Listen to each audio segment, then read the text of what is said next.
convidado de hoje é proprietário e diretor criativo do Sala 7, uma das maiores referências em fotografia estratégica do interior paulista. Especializado em moda, gastronomia e eventos corporativos, o Can trabalhou com grandes nomes, de atletas a celebridades, e transformou uma paixão de fotografia em um negócio consolidado e robusto. Além de fotógrafo, ele é professor, inclusive foi meu professor no ano passado. Seja muito bem-vindo, Cleiton Can. Cleiton Can, seja bem-vindo. Eu que agradeço, Bruno. Muito obrigado pelo convite. É um prazer estar aqui com você. Pra quem não sabe, o Cleiton já... Cleiton, né? O Can já foi meu professor, inclusive, no ano passado, antes de eu me formar. E tive a honra de tê-lo como professor. Não só eu, né? Mas como bastante gente que tá aqui nos bastidores também. E hoje ele veio aqui contar um pouquinho pra gente sobre a sua história, como que ele chegou até onde ele tá hoje. E também a respeito de como tá esse mercado da fotografia atual, que tá em alta, né? Principalmente a questão de posicionamento, vídeos e tudo mais. Mas, antes de tudo, as pessoas querem saber quem é o Cleiton Can de fato. Como que é a sua história antes de chegar aí a fotografar, fazer grandes ações com grandes celebridades, viajar o mundo aí. Conta um pouquinho sobre a sua história, como que surgiu o interesse da fotografia, surgiu o interesse do audiovisual. Bom, vamos lá. Bruno, eu sempre gostei de arte, sempre fui uma criança criativa e a fotografia sempre esteve presente de alguma maneira na minha vida. Eu sempre gostei muito de desenhar e não tinha acesso à fotografia quando criança. Eu até ganhei uma câmera muito velha do meu pai, que ele achou, inclusive, isso quando era criança. E ela já não funcionava mais, mas eu guardei essa câmera e ali ela ficou. Eu brincava de ser fotógrafo com essa câmera. E aí eu desenhava as fotos, as imagens, né? É como eu tinha acesso. Quando eu consegui acessar a faculdade, onde eu tive o primeiro contato de fato com a fotografia profissional. Ali começa a minha história, ali muda o jogo com o Can fotógrafo. Até então era o Cleiton, né? Depois da fotografia da faculdade veio o Can. Ali eu fiz estágio no estúdio, no laboratório de fotografia. Nós tínhamos ainda acesso à revelação, que não é da época de vocês, muitos aqui, que a gente ainda revelava a foto nas bases, né? Nos líquidos químicos, a gente fazia esse processo ainda. Então ali começou a nossa história. Eu sempre falo para os meus alunos que ela começa dentro da faculdade, se você faz uma faculdade, porque é com os colegas de faculdade, com os professores que você vai criar vínculos e que futuramente eles podem te indicar, te contratar, fazer negócios. E ali eu criei uma conexão muito interessante com a fotografia que me trouxe aqui hoje. Estagiando, conhecendo pessoas, principalmente a minha professora Jussara, que foi quem me auxiliou muito nesse período. Ela foi minha professora de fotografia. Então foram os 4 anos estagiando como fotógrafo na faculdade. E ali eu tive acesso à câmera e eu gostava muito de fotografar os amigos. Então eles foram meus cobaias. Eu fazia book dos meus amigos com a câmera da faculdade. E ali era na época de Orkut. E aí as pessoas começavam a postar essas fotos no Orkut. O amigo do amigo começou a se interessar e eles me contratavam para fazer esses books. Com uma câmera simples, era uma Casio. Que não cabiam, sei lá, 50 fotos de memória naquela época. Isso a gente está falando de 2004, 2003, bem nessa época. Ali começa a profissão, eu fotografar essas pessoas. E posteriormente eu termino a faculdade em 2005, a minha professora Jussara me convida para dar aula, que eu já inicio a pós-graduação, ela me convida para dar aula numa outra instituição que ela coordenava. Então, por isso que eu digo que a nossa história ela começa dentro da sala de aula. A minha professora viu que eu tinha um potencial e tinha interesse naquilo e ela me convidou para dar aula de fotografia em uma faculdade.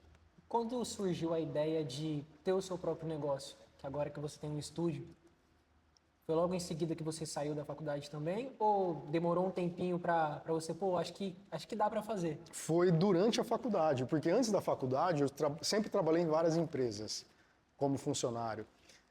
E aí, quando eu consegui o estágio, eu me organizei e deixei o meu trabalho. Tentei ficar meio período, eu trabalhava com finanças e cobranças, que não tinha nada a ver com a área que eu atuo hoje. E aí eu tentei manter meio período, até para a questão financeira, né, para eu me manter, porque o estágio ele me dava 50% de bolsa, 50% eu tinha que pagar, mas eu não consegui manter meio período, e aí eu consegui um estágio o dia todo na faculdade. E aí eu também não tinha outra renda, era só o estágio que me cobria 100%. Ali eu comecei a me dedicar somente ao jornalismo e à fotografia. Eu comecei a faculdade de jornalismo, sou formado em jornalismo. Ali inicia, digamos, o empreendedorismo, porque eu não tinha outra fonte de renda. Então, a fonte de renda para eu me manter durante a faculdade, com os custos, eu tinha que fotografar. E aí eu começava a fotografar festa, os amigos, era o que eu tinha para fazer. E qual que foi o seu principal desafio quando você iniciou? Na faculdade e na fotografia, a fotografia é o mercado, é conhecer pessoas, é ganhar espaço, mas eu fiz isso num período que tinha poucos profissionais, grande parte dos profissionais eram todos da área de eventos. E eu não queria ir para a área de eventos. Eu fui muito para a área de eventos, trabalhei acho que 5, 8 anos na área de eventos, mas que era para fazer contato e fazer grana, porque de fato a gente sabe que os investimentos na área da comunicação visual eles são altos. E foi muito bom, porque eu conheci muitas pessoas, mas eu sempre joguei minha fotografia, eu sempre direcionei para publicidade, para moda, para as coisas que eu gostava. E o grande desafio foi esse, foi fazer mercado, foi contactar pessoas, foi e até entender a minha linguagem, o meu nicho ali. Acho que a dificuldade é essa, né? Começar e equipamentos. Você tinha comentado que logo que você finalizou a faculdade, você já começou uma pós. Sim. Você sempre teve vontade de dar aula? Eu sempre tive vontade de dar aula e durante a faculdade isso se intensificou, essa vontade de estar ali com aquela turma, porque eu fazia assistência nas aulas de fotografia da minha professora, tanto no curso diurno quanto durante as minhas aulas. Ali surgiu o interesse em estar com os alunos, poder ensiná-los de alguma maneira. E surgiu ali. E aí eu estudei para isso, me preparei para isso durante a faculdade, já queria incluir uma pós. Então eu terminei a faculdade e já iniciei uma pós na sequência. E qual que foi a sensação de dar aula pela primeira vez? Foi muito boa, porém um desafio. Eu comecei a dar aula com 23 anos. Imagina, um cara de 23 anos sair da faculdade da aula. Quando eu entrei pela primeira vez na sala de aula, as pessoas não acreditavam que eu era professor. Eles brincavam, não, você está brincando, você está zoando, você não é professor. Você é aluno. Até a coordenadora precisava ir nas primeiras aulas, me apresentar, e eu tinha aquela confiança, porém receio, se eu ia conseguir dar conta de cumprir com as minhas obrigações. Mas foi um processo, né? Acho que a insegurança aos 23 anos dentro de uma sala de aula com outros jovens. A vantagem é que eu tinha acabado de sair da sala de aula, né? Então eu tinha uma linguagem também acadêmica, mas eu tinha uma linguagem jovem. Então eu consegui criar essa conexão com os alunos, eles entendiam. Então existia muito respeito, ainda existe muito respeito, muita conexão e muita amizade. Eu crio com os meus alunos essa amizade. Isso é muito bom e eu trago hoje amigos das primeiras turmas que hoje são amigos, amigo pessoal. Não, legal. Você tinha comentado também a respeito que a faculdade, a carreira de todo, pelo menos a grande parte das pessoas, se iniciam na faculdade. Sim. Hoje em dia, o discurso que a gente vê muito, principalmente na internet, é a galera falando o contrário, que não precisa mais fazer faculdade. O que você acha disso? Tem pessoas que elas se dão muito bem fora da faculdade, de repente faz um curso técnico, ou sem fazer nenhum curso, ela se identifica com alguma coisa e ela consegue fazer isso muito bem. Eu acho que é válido e tem vários exemplos de sucesso, isso não dá para negar. Mas eu vou falar pela minha experiência. A educação, a faculdade mudou a minha história. Eu venho de uma família muito simples, simples na questão financeira e educacional. Eu fui o primeiro da família a concluir uma faculdade. Posteriormente vieram os outros, mas eu fui o primeiro. Ali eu tive essa mudança de percepção, conhecer outros mundos, outras pessoas, e me trouxe aqui, me fez conhecer outros lugares, outros países, e entender a importância que a educação tem na vida das pessoas. A educação ela transforma, e eu sou a favor, sim, de pessoas fazerem uma faculdade, né? Uma pós, uma especialização, um curso técnico. Isso abre portas e agrega, sem dúvidas, no seu conhecimento. Mas também eu apoio os que se dão muito bem fora das faculdades. Sim, é algo que a gente vê muito com frequência. Principalmente, teve um caso frequente que gerou grande polêmica, que foi o Toguro, que entrou na CIMED, por exemplo. Exatamente. Que ele, tem aquela galera que aceitava porque, tem que julgar pelos resultados que ele entrega, mas de outro ponto de vista que falava, ele nunca fez uma faculdade. Então, há esses dois extremos, né, de resultado e olhando de maneira acadêmica. Exato, ele pode não ter cumprido, né, uma faculdade, ter frequentado uma faculdade, mas ele tem história, ele tem vivência, ele tem experiência de mercado, então ele consegue aplicar todo o conhecimento dele dentro do trabalho dele.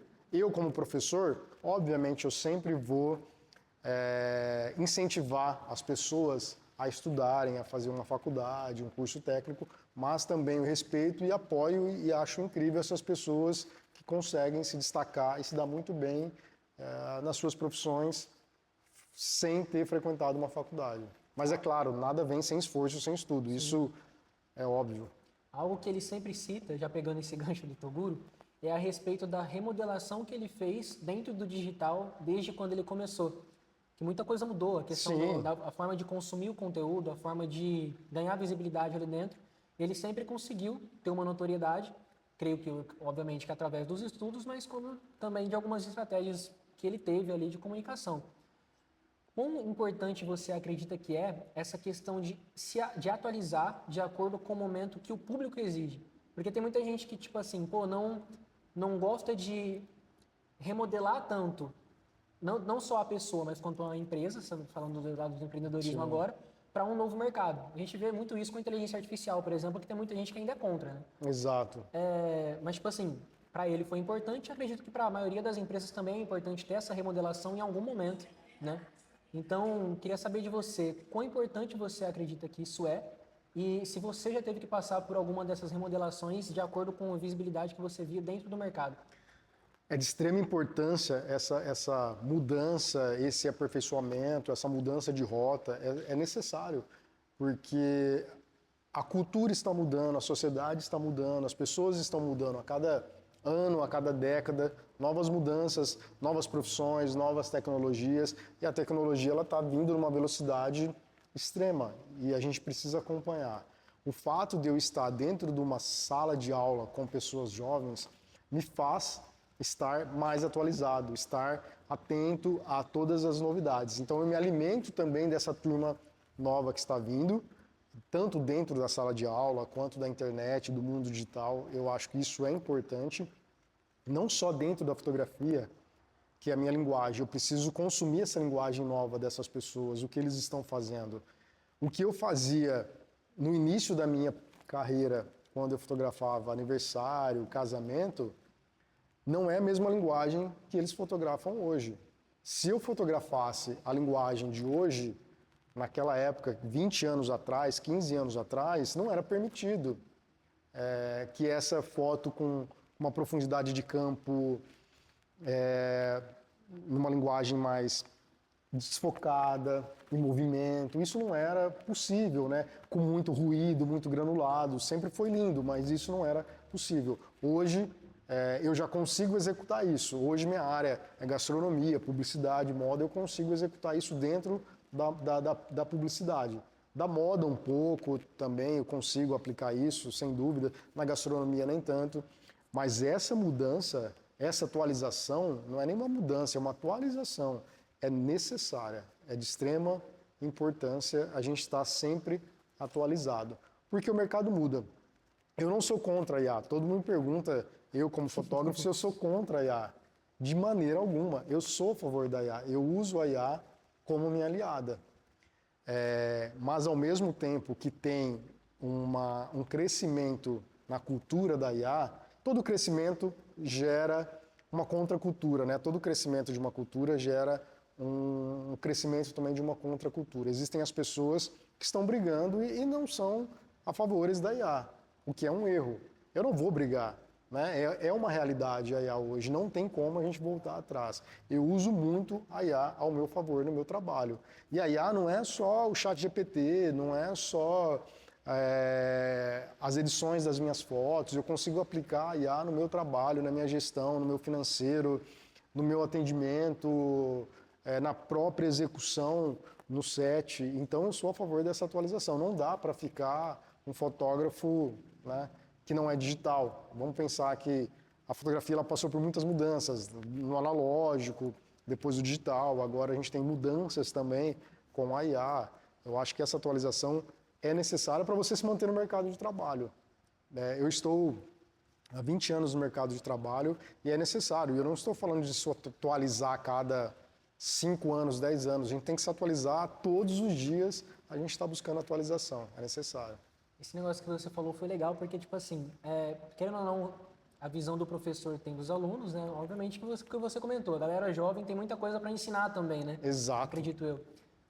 Já teve alguma coisa que você ouviu como um insight dentro de uma sala de aula que um aluno comentou, você aplicou e falou, caraca, isso daqui deu muito resultado? Sem dúvidas, porque é uma troca de conhecimento.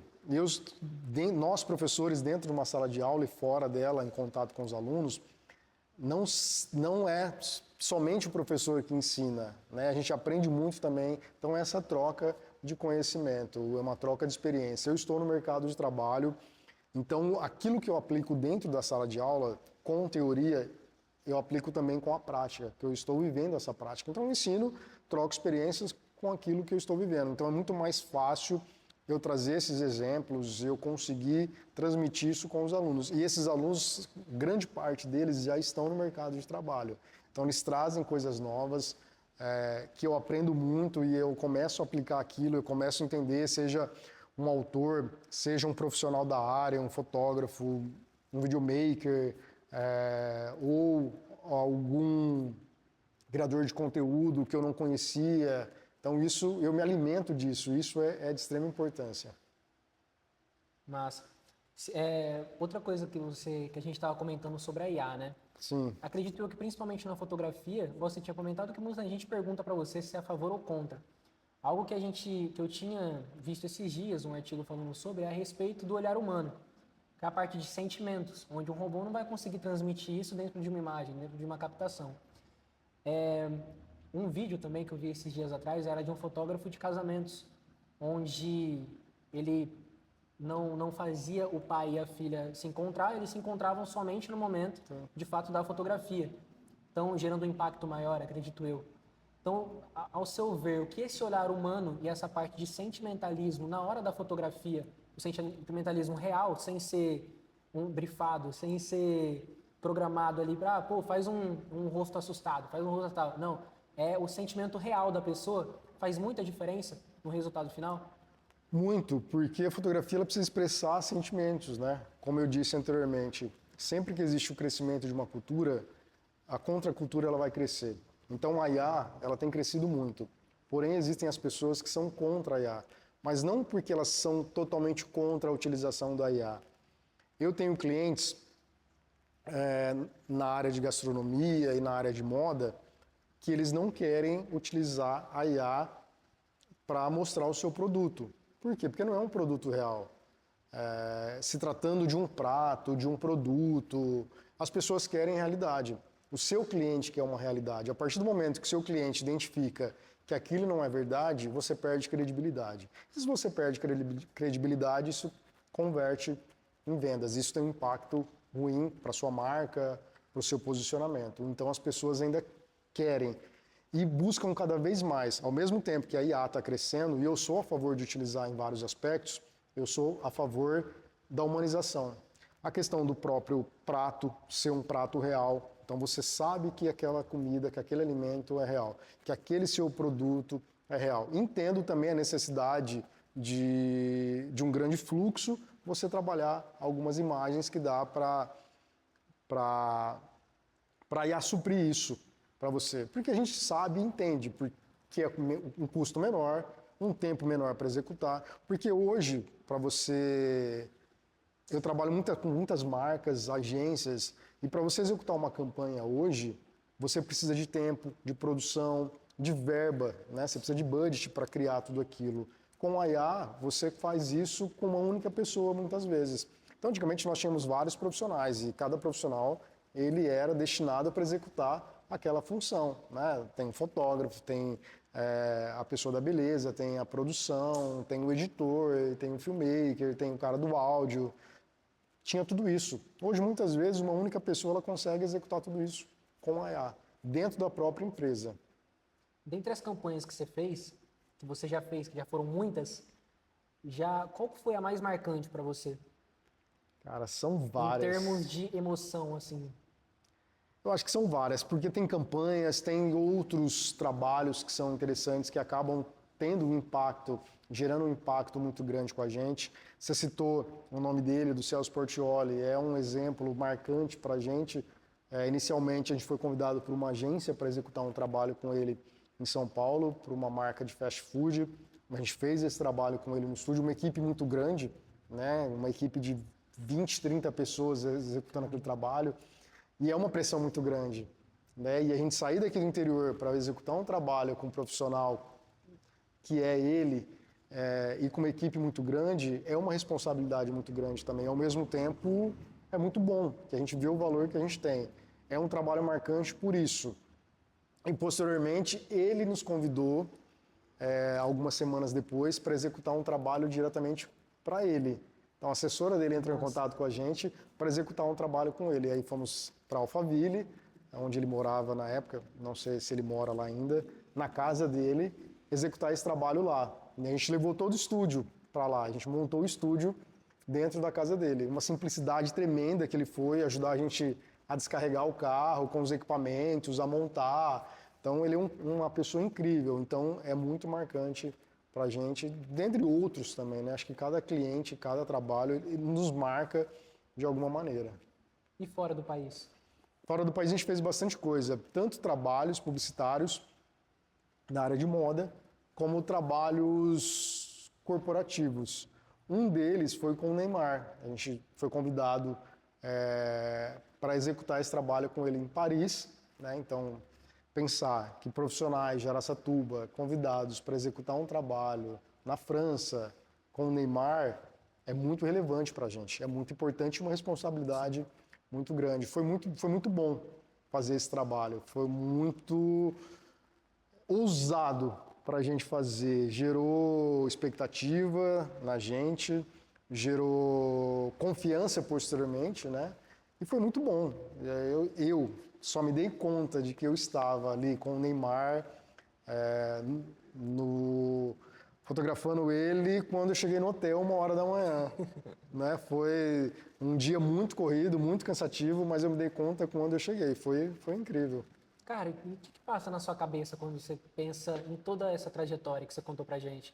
De uma criança que brincava de ser fotógrafo para fazer fotos, para fazer campanhas fora do país, com grandes celebridades, como o Neymar, por exemplo. É muito orgulho, né? Saber de onde eu saí, para onde eu estou caminhando. Na verdade, eu sou um cara muito sonhador, com muitos propósitos, muitos projetos para executar ainda e quero executar. Estamos colocando em prática vários projetos. Mas é muito orgulho. Mas isso também não acontece do dia para a noite, né? São anos estudando, são anos trabalhando, praticando, trazendo isso hoje para o mundo digital. É uma construção, Bruno, é uma construção diária de trabalho, que é construção, dedicação, constância, disciplina para conseguir conquistar coisas que a gente conquista. É raro o profissional hoje que conquista do dia para a noite. Isso pode acontecer, né? Ele pode se dar muito bem, ainda mais hoje com as mídias digitais. Quando eu comecei não tinha isso, né? Era no boca a boca, era na indicação. Hoje nós temos uma vitrine maior, que a gente não se limita, né, somente local ou regional. Hoje a gente está totalmente globalizado. Um trabalho que a gente faz aqui, ele pode ser visto no mundo inteiro. Legal. Pegando esse gancho até, tem muita gente que ainda não virou essa chave, né? muitos empresários, principalmente, até um pouco mais velhos, a galera um pouco mais jovem ali, que empreende já começou a produzir conteúdos, porém a galera mais velha ainda não. Por que você acha isso? Tipo assim, que essa pessoa ainda não abriu os olhos para essa oportunidade que tem hoje em dia.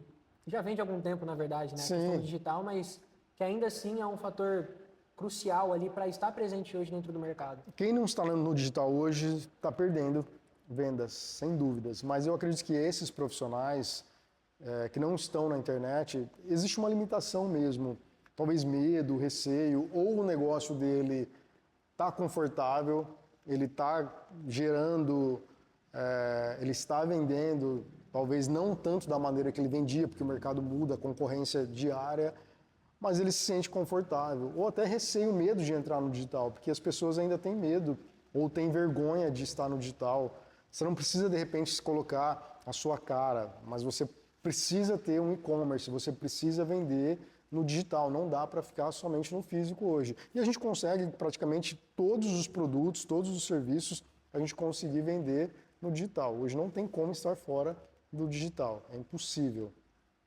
Muita gente fala hoje de posicionamento, né, dentro das redes sociais, porém muito pouca gente fala sobre o que é ou como se posicionar da maneira correta. Se você fosse explicar para uma pessoa a maneira, obviamente que é muito volátil, né? Há vários fatores que agravam para de fato ter um bom posicionamento. Mas para iniciar, o que a pessoa precisa ter para ter um bom posicionamento, para ter uma boa comunicação dentro da rede social, para de fato transmitir o que ela quer transmitir, o serviço bom e tudo mais? Ela precisa ter uma mensagem clara. Primeiramente, ela precisa saber quem que é o público dela, para quem ela quer falar. Não dá para você falar para todo mundo.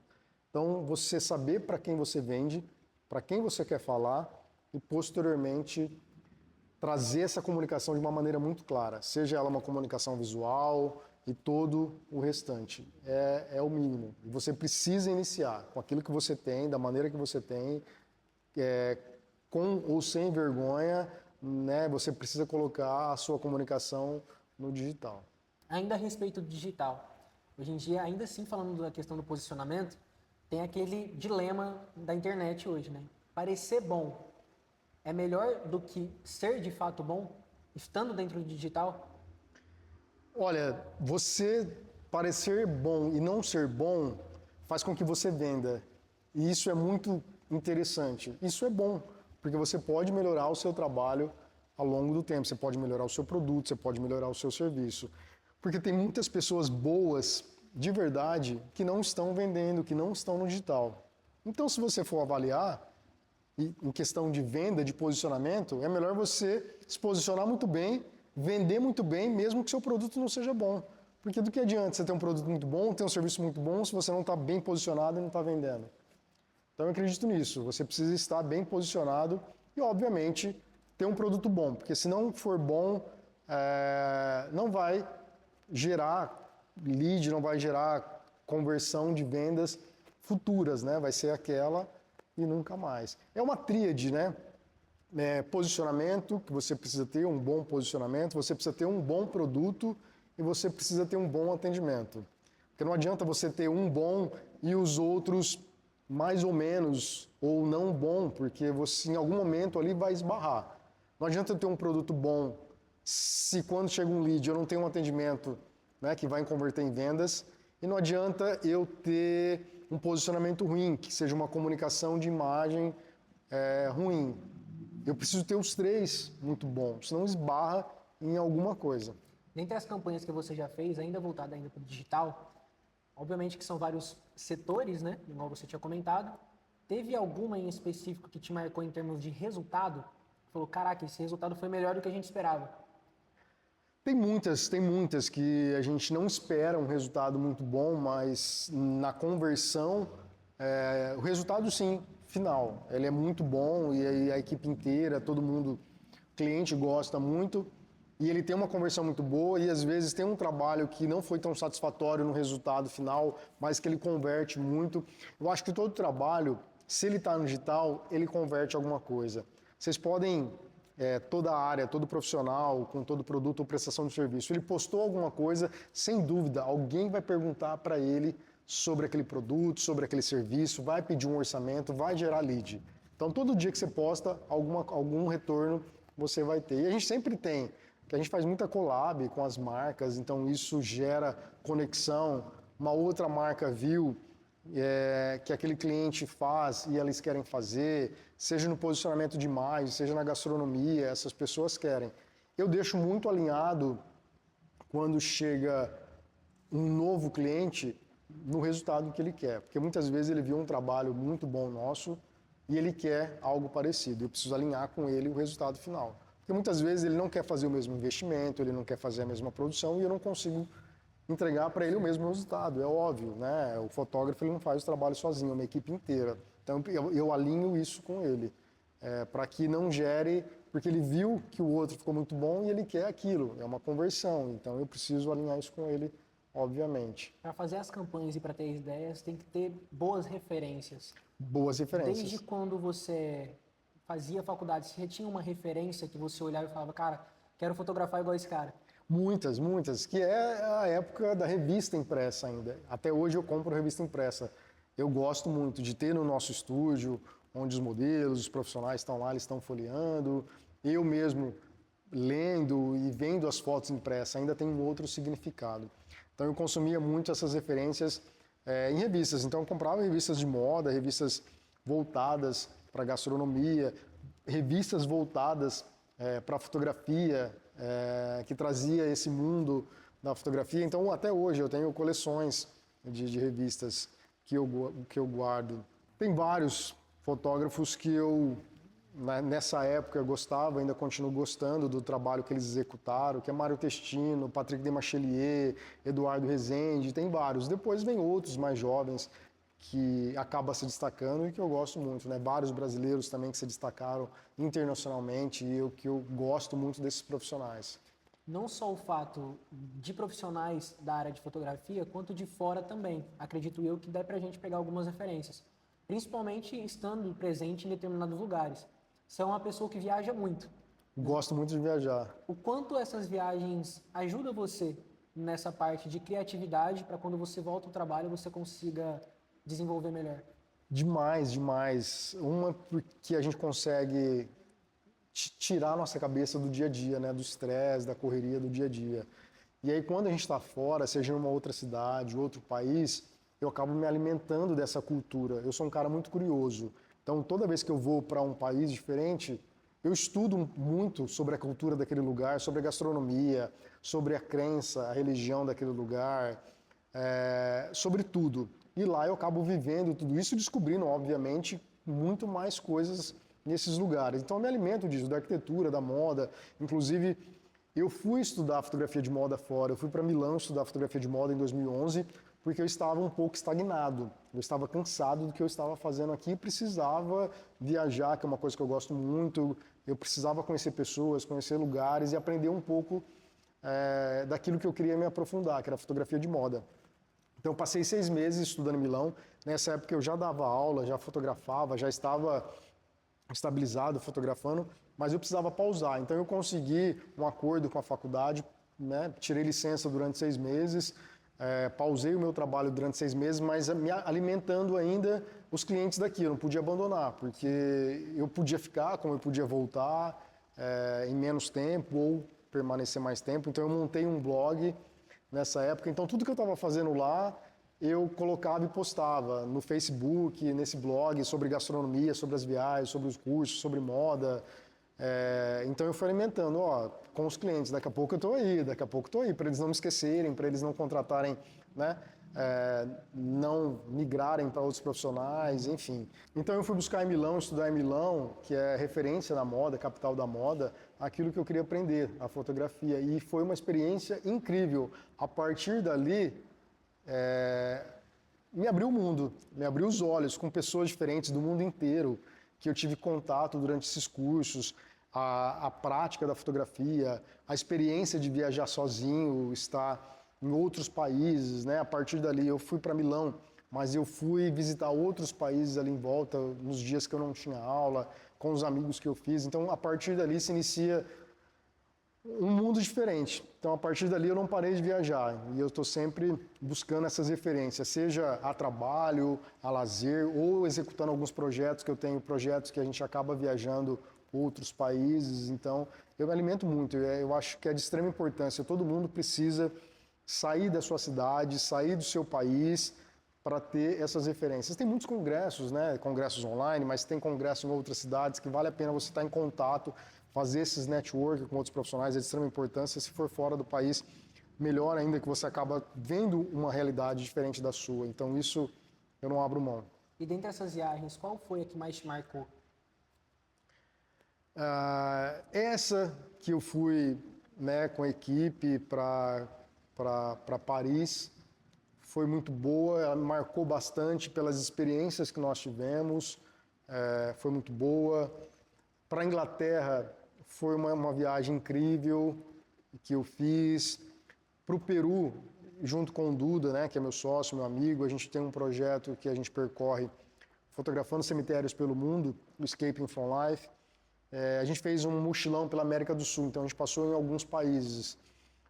Peru, Argentina, Uruguai, Bolívia. E no Peru tem uma cultura incrível na gastronomia, da maneira que eles se comportam, a própria cultura que a gente foi buscar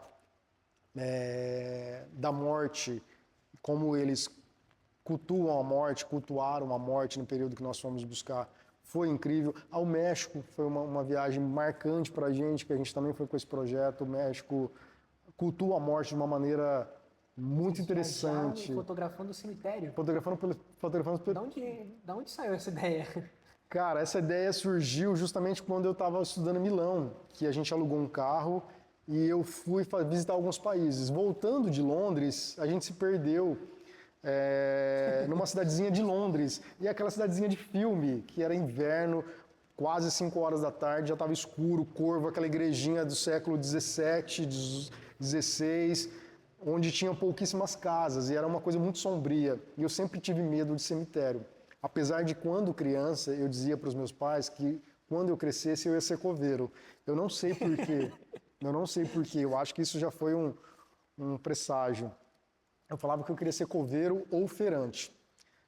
Não fui feirante, né? E também não fui coveiro. Mas eu acabei executando um trabalho no cemitério, um lugar que eu tinha medo depois, né? Eu falava que queria ser coveiro quando criança, mas quando eu cresci eu não queria frequentar cemitérios. Mas aí eu achei esse cemitério incrível, ele era lindo, com umas lápides, né, antigas. E aí eu voltei com essa imagem, com esses vídeos, com essas fotos na cabeça. E aí depois eu conheci o Duda, hoje nós somos sócios, temos vários projetos juntos além do estúdio. A gente estava dando um curso de fotografia. E estava muito cansativo todo esse período, né, de estúdio, curso, a vida acadêmica, com as aulas na faculdade, e a gente queria viajar, que a gente sempre gostou muito de viajar. Como que a gente pode unir fotografia e viagem e ganhar fazendo isso? A gente montou esse projeto, que poucas pessoas gostam de falar da morte. Ninguém quer falar da morte. E aí a gente pensou em viajar e fazer alguma coisa que as pessoas não fazem, que é frequentar cemitério. Pelo menos no Brasil. Fora do Brasil, o necroturismo ele é muito forte, onde as pessoas visitam cemitérios. E aí a gente montou um projeto, fundamentou, a gente foi buscar patrocínio, a gente conseguiu patrocinadores, parceiros que inclusive eram nossos clientes e ainda são clientes, eles são parceiros. E a gente conseguiu viajar dentro do Brasil para fazer essa primeira viagem. A segunda já foi para a América do Sul, a terceira já foi para a Europa, e depois nós fomos para a Europa de novo, América Central. E aí, com esse projeto, a gente percorreu, acho que 13 países fotografando o cemitério, para contar como cada cultura encara a morte. Inclusive, esse projeto Escape, em 2026, ele completa 10 anos. A gente pausou durante a pandemia, e aí tem alguns projetos que a gente quer voltar com ele, para exposição, para livros, porque tem outras culturas e outros continentes que a gente quer percorrer, então ele não está morto, né, esse projeto. A gente vai contar muito sobre como outras culturas encaram a morte, porque a gente encara a morte com luto, com muito sofrimento, né, nós ocidentais, mas em outras culturas a morte é muito falada e é de uma maneira diferente da nossa. Qual que mais te instigou? Cara, México. Vocês assistiram Coco, A Vida é uma Festa, que é um filme pela Pixar. É incrível, é exatamente aquilo. Quem não assistiu, assiste. E a gente foi justamente no período 1º e 2 de novembro, que é o Dia dos Mortos, que eles cultuam e celebram o Dia dos Mortos. Então a gente foi para cobrir justamente essa festa. É algo encantador que eu quero voltar para poder cobrir essa festa de novo. É algo incrível. O Peru, a gente visitou cemitérios de 500 anos atrás, onde as pessoas eram enterradas em posição fetal porque eles acreditavam que eles iriam renascer assim quando o sol nascesse e eles eram enterrados com seus pertences. Então, cada cultura que a gente visitou, ela trazia um marco, ela trazia uma coisa diferente na gente. Curiosidade. Tinha essa curiosidade. Então, são muitas histórias também que daria para montar um episódio só sobre as viagens que a gente fez, com várias curiosidades.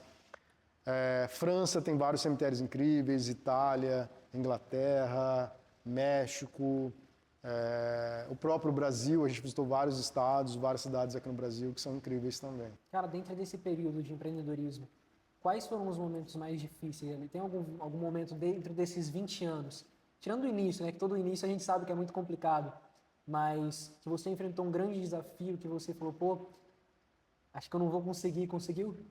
Bruno, o começar eu acho que é o mais fácil, pensando hoje como empreendedor, como empresário, porque o desafio ele é diário, né? Ele é diário. Quando você trabalha numa empresa, tem lá o seu salário que vem mensal e está tudo certo, é muito bacana, é legal. Agora, quando você depende de você, da sua equipe, de gerar trabalho, conteúdo, é um desafio diário. Então, acho que o maior desafio ele está por vir. Porque conforme você vai crescendo nos negócios, os desafios também vão aumentando. E cada vez mais a gente quer crescer.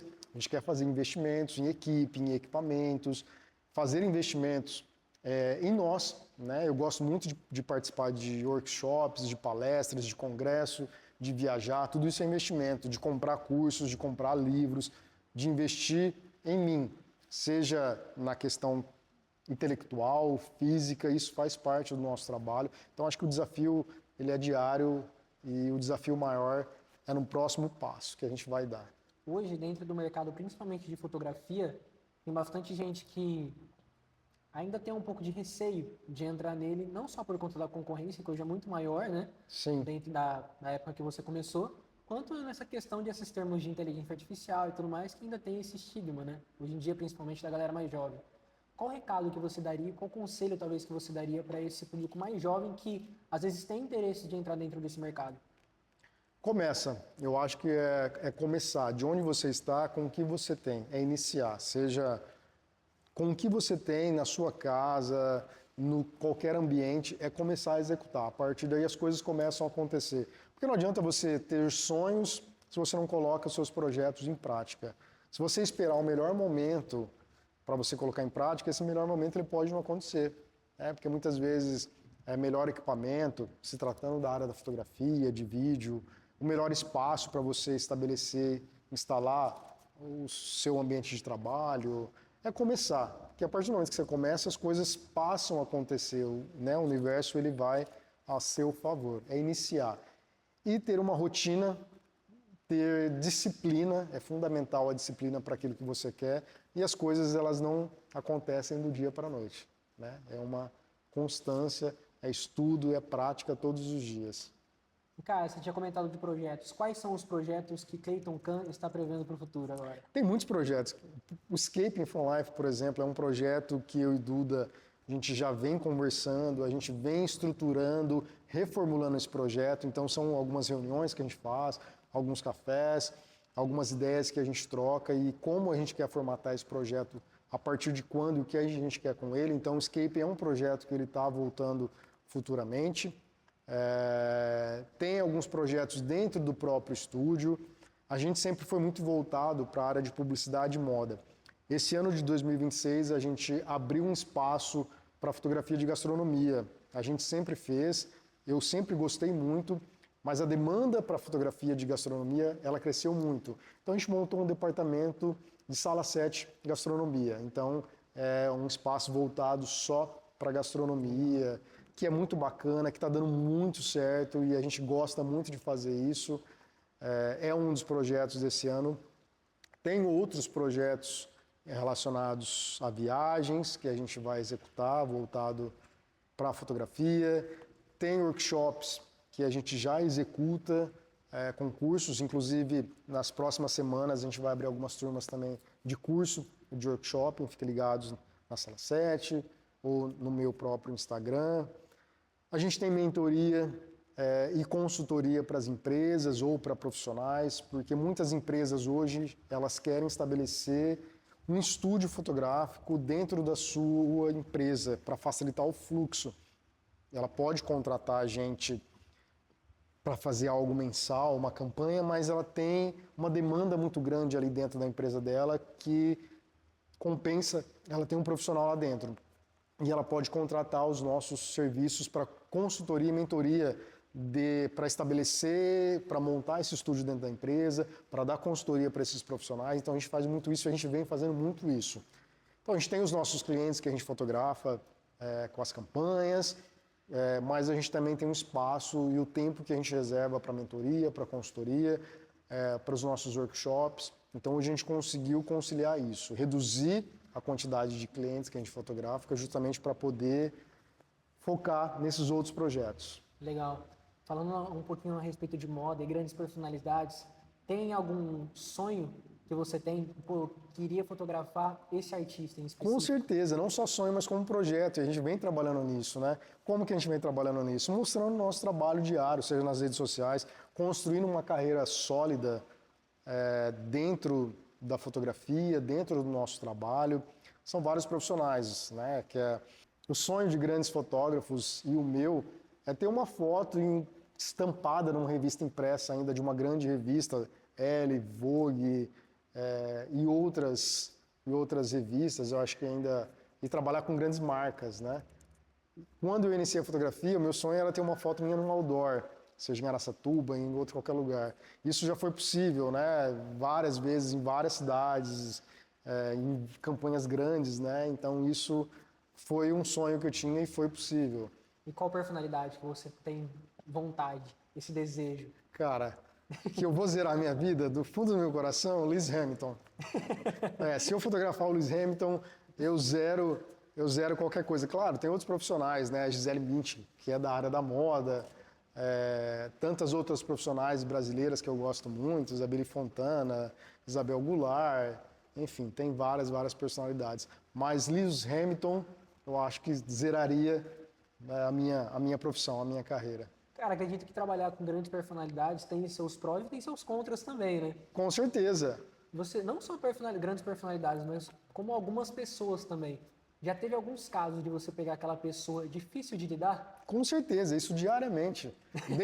Desde quando chega o lead, né? Chega o lead pra gente, quando ele pergunta, né, para o nosso atendimento que ele está pesquisando preços, a gente já sabe que ele não é o nosso cliente, não é o perfil do nosso cliente. Porque o nosso cliente ele não busca preço, ele busca valor, ele tem essa percepção do valor que ele está contratando, não do preço. Já começa aí. Mas tem alguns clientes que é difícil de lidar. Houve algum caso específico que você pode contar pra gente? Eu não vou lembrar agora, mas eu acho que a gente está há tanto tempo no mercado, a gente tem essa consolidação, a gente tem essa autoridade justamente por saber lidar com essas situações. Independente se são clientes mais fáceis ou mais difíceis, a gente tem que lidar com isso, né? Somos profissionais, a gente tem que entregar um resultado muito bom. Mas já aconteceu da gente demitir cliente, isso é fato. Já foi preciso justamente aquele cliente que quer pagar pouco, exige muito, dá muita dor de cabeça pré, durante e pós. E aí chegou um momento que ele estava atrapalhando o fluxo da equipe, ele estava tirando muito da nossa atenção e da nossa energia e que a gente decidiu demitir. Foi uma das melhores coisas. Você demite um cliente que te dá dor de cabeça, mas você abre espaço para outros entrarem e ocupar esse espaço e que vai gerar muitos benefícios. Cara, isso daí é importante, porque tem muita gente que não tem essa coragem, né? Porque, tipo, pô, às vezes tá mais, é o que você falou, às vezes tá mais atrapalhando o fluxo de trabalho para conseguir mais clientes bons, Exato. do que necessariamente ajudando no tema de faturamento. É porque muitas vezes a gente foca só no problema, né? Se a gente focar só no problema que é esse cliente e falar, se eu abrir mão dele, eu vou perder essa verba, você está deixando de olhar para o futuro, para os próximos clientes, para a possibilidade que você tem. Então não tenha medo de abrir mão de alguns clientes, por mais que você vá ficar ali alguns dias ou alguns meses sem aquilo, mas você não fica sem clientes alguns meses. A partir do momento que você demitiu esse cliente, a energia ela muda e aí novos clientes, você vai ter condições de olhar para novas possibilidades, você vai dar atenção para cliente que de fato que merece.